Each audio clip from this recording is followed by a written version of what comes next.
Hello नमस्कार. आज आपण बघणार आहे झटपट तयार होणारे मोहरम स्पेशल रोड. 1.5 वाटी रवा आहे एकदम बारीक, अर्धी वाटी गव्हाचं पीठ, अर्धी वाटी काजू बदामचे काप, सोप आणि खोबऱ्याचं पावडर आहे अर्धी वाटी.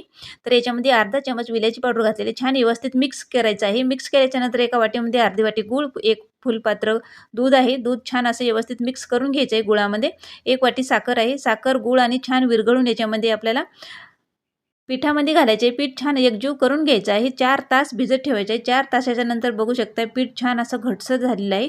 याचे छोटे-छोटे गोळे करून हातावर आपल्याला रोट तयार करायचा आहे. रोट हा जाडसरच असते. जाडसरच रोट असे बनवून घ्यायचे आहेत. इकडे पॅन गरम करून घेतलेला आहे. पॅनमध्ये एक चमचभर तूप घातलेलं आहे. तुपावर छान असे रोट खमंग भाजून घ्यायचे आहेत.